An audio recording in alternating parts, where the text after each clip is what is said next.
Hello everyone, and welcome to my General Hospital YouTube channel. I hope everyone is having a wonderful day.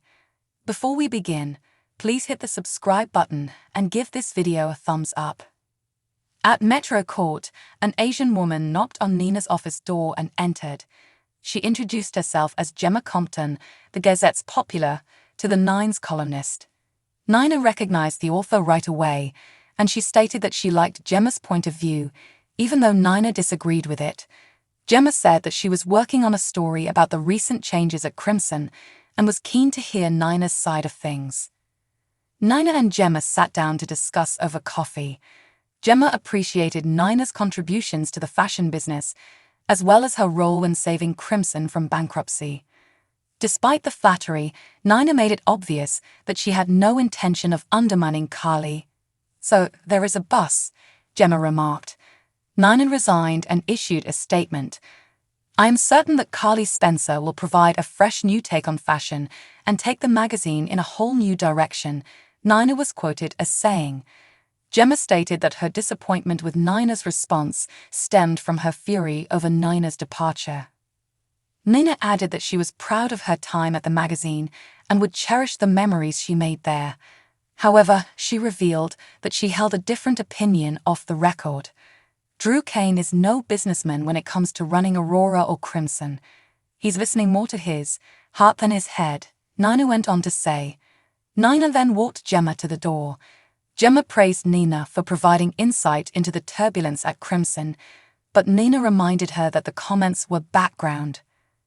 Carly thanked Sasha, Maxie, and Brooke Lynn for their visit to her Crimson office.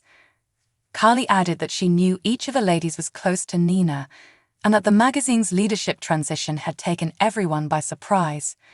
Carly confessed that she would have preferred to work directly with Sasha, Maxie, and Brooke Lynn rather than the lawyers. The debate then shifted to Deception's advertising contract with Crimson, which was up for renewal. Sasha carefully communicated her worry, emphasizing that running Metro Court and a diner required a different skill set than running a fashion magazine. Brooke Lynn agreed, but she questioned why they should believe Carly. Carly acknowledged that the questioning had been reasonable. To Sasha and Brooke Lynn's surprise, Carly disclosed that she was one of Deception's original co-owners in the 1990s. "That's right," Maxie responded, suddenly recalling Carly's background with the company. Carly informed the ladies that she cared about Deception, which was why she wanted to do the right thing for the firm. Sasha, Maxie, and Brooke Lynn decided to hear Carly out, but Tracy rushed in the door and put an end to things. Tracy wasted no time in referring to Carly as a rank amateur who was going to destroy Crimson.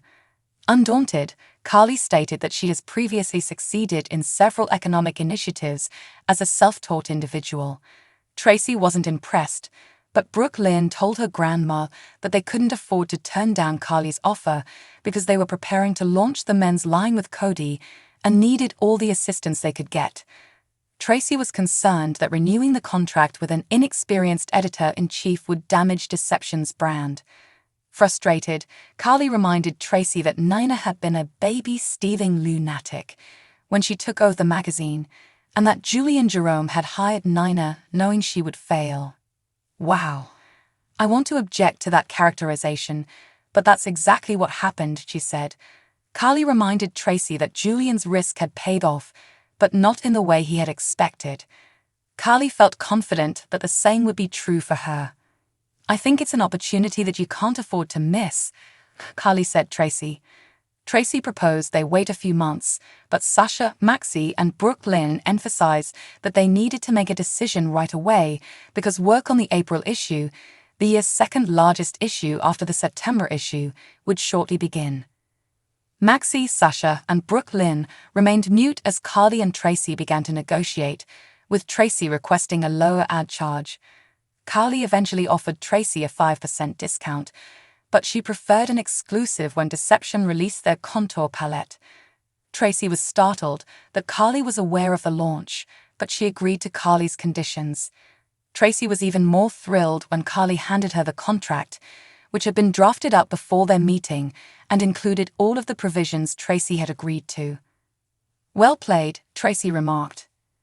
After Tracy left, Sasha, Maxie, and Brooklyn agreed that Carly had earned Tracy's respect.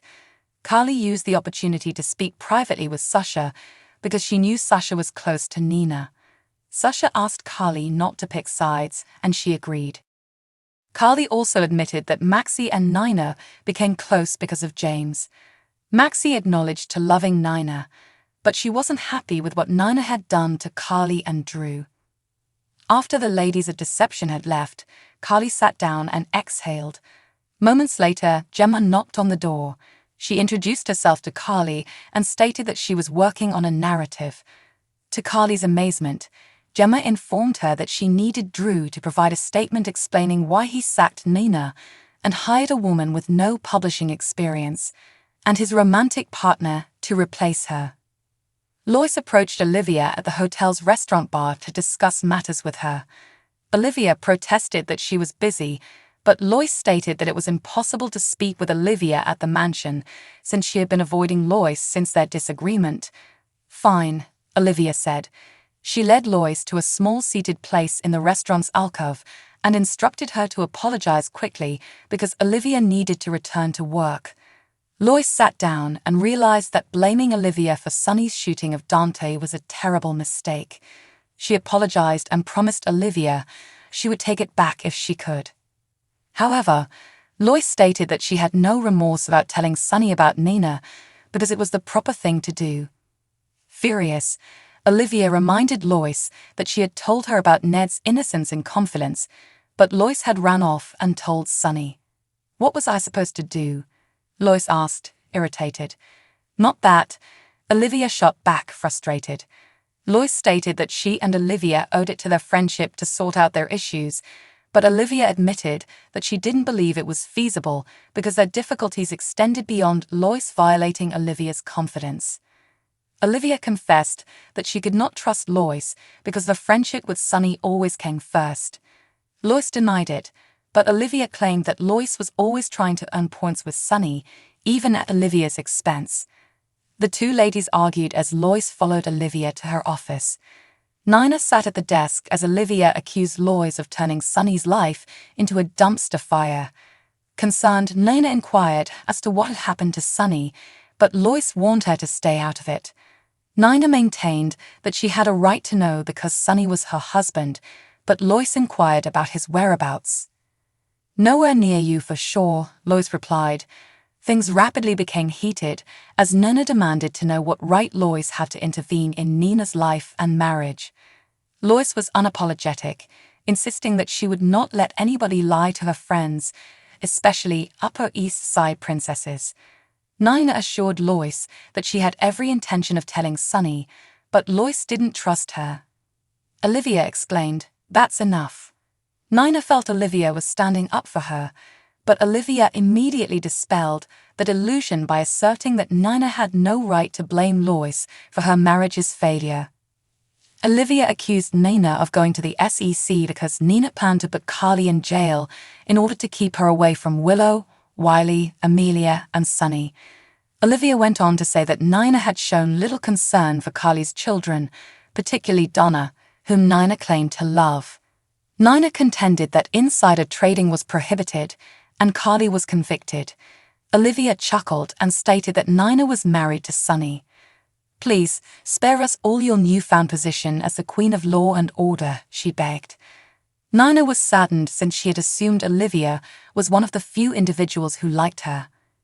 Olivia stated that she liked Nina, but Nina made things difficult by constantly blaming people for her own failures. Olivia advised that Nina try being humble instead. After Olivia and Lois had departed, Nina picked up a copy of Crimson and gazed at it through tears. She tossed it onto the desk a few moments later. Back at the bar, Olivia and Lois reconciled when Lois thanked Olivia for her support and acknowledged that she had been threatened by Olivia and Sunny's strong relationship. The two friends hugged again, and Lois apologized for crossing the limit. Olivia confessed that she couldn't tell Sunny about Nina since she saw how happy he was, and it was all Olivia wanted for those she cared about. Gunshots broke out on Sunny's island in Puerto Rico as he and Ava took cover under a patio table. A few minutes later, Dex appeared and offered protection as Sunny and Ava dashed into the house. The shooting continued as Sunny and Ava made their way into the living room and huddled behind the sofa. Ava was concerned about Avery, so Sunny told her that she was in her room with a bodyguard and babysitter. He brought out his phone and showed Ava a live video from Avery's room. Moments later, everything was silent, and Dex arrived in the doorway to inform Sunny that the coast was clear. Dex gave Sunny a quick report on the sniper hunt, but he paused when he observed blood on Ava's palm. "Ava, were you hit?" Sunny said. Ava had been grazed by a gunshot and was immediately healed. Meanwhile, Sunny spoke on the phone with one of his guys to ensure that the island was surrounded and that the sniper could not leave. Ava decided to check on Avery, so Sunny told a guard to stay with her. After Ava left, Dex informed Sunny that the house had been secured. Sunny was upset that someone had fired a shot at him while his daughter was present. He made it clear that he wanted the sniper apprehended and brought to him. Ava returned after Dex had left, telling him that she had misidentified the gunshots as fireworks. However, Ava was on edge because she feared the sniper was the same person who had slain Austin. Sunny advised Ava that it was too early to speculate, but Ava wanted more from him. Ava reminded Sunny that gunshots had flown over their heads on the balcony where their daughter had been displaying them seashells just minutes before, but Sunny promised her that he would not let anything happen to Avery. Later, Dex told Sunny that the sniper had vanished without a trace. Dex also claimed that previous to the shot, he discovered an unconscious guard at the front gate, and that the sniper looked to have lured the officer's colleague away with a ruckus near the eastern wing. Sunny ordered an overhaul of his security personnel and protocol after discovering that the shooter had inside knowledge of his security operations. In Paris, Esme confronted Trina in the cabin of the yacht. Trina demanded to know what Esme was doing in Paris. "Well, with Ace gone, I've been all by myself," she said. She claimed to have missed Spencer and Trina, but her expressions said otherwise. Meanwhile, Spencer came to a stop when he noticed a trail of blood on the yacht's deck. Spencer dashed into the stateroom, shouting out to Trina and anxiously scanning the rest of the cabin until Esme announced her presence. "Hello, Spence," she said. Spencer was instantly on her, pinning her to the wall and wrapping his hands around her throat. "Where is she?" he demanded. Esme quietly warned Spencer not to snap her neck, since Trina would die. Spencer alerted Esme that aid was on its way, but she informed him that she had destroyed the ship's satellite monitoring system, and they would be long gone before the cops came. He told her that he had no plans to go anywhere with Esme, but she stressed that Trina's life hinged on his participation. Esme asked Spencer how it felt to not know where Trina was or whether she was safe. "Every second is agony, isn't it?" she remarked. Esme argued that Spencer's grief was nothing compared to the torture she had endured when he and Nicholas took her kid away. Esme invited Spencer to murder her, but he let go instead. Esme assured Spencer that she would get her son back, but he promised to stop her. "Oh, really? So you'd let Trina die?" Esme questioned. Spencer hesitated, but Esme remained strong. "I will kill Trina," she said. Spencer reluctantly let Esme to fasten his hands behind his back with zip ties. Trina's hands were bound behind her back, her feet were shackled with zip ties, and her mouth was covered with tape. She looked around and noticed a huge screw sticking from a pipe. She slid over to the pipe, turned her back, and began to use the screw to cut through the zip tie around her wrist. In the stateroom, Esme fastened a zip tie around Spencer's ankles. When he referred to her as a villain, she grew defensive, portraying herself as a victim seeking justice. She insisted that nothing mattered but her kid, and she promised to make everyone suffer until Ace was back in her arms. Spencer wanted to know where Trina was, but Esme lied, telling him that Trina had been instructed to phone Laura soon she was free. Spencer, frustrated, explained that his grandma couldn't help Ace return since she couldn't reach Nicholas, but Esme countered that Laura was resourceful and would find a way. Spencer cautioned Esme that Nicholas would never give up Ace, and Esme questioned if Spencer was willing to sacrifice Trina. He switched tactics and inquired about Esme's plans as she reclaimed Ace. He mentioned that she had committed crimes and would not be able to walk free, but Esme remained unconcerned. He pledged to fight her every step of the way, but she told him she had purchased a drug that would make him obedient.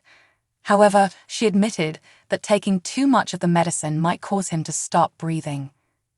Spencer confessed that he was more confident than ever that he had made the correct decision with Ace. Esme turned around, angry, and grabbed her backpack. Trina flung open the door and walked in, armed with a giant wrench. Esme threw the backpack at Trina and ran at Spencer with the syringe, but Trina reacted fast and stopped her. Trina and Esme tried to take control of the fatal syringe. Esme eventually let go of the syringe, and the two women collapsed on the bed. Thanks for watching. If you like this video, so please don't forget to subscribe my channel and don't miss any update.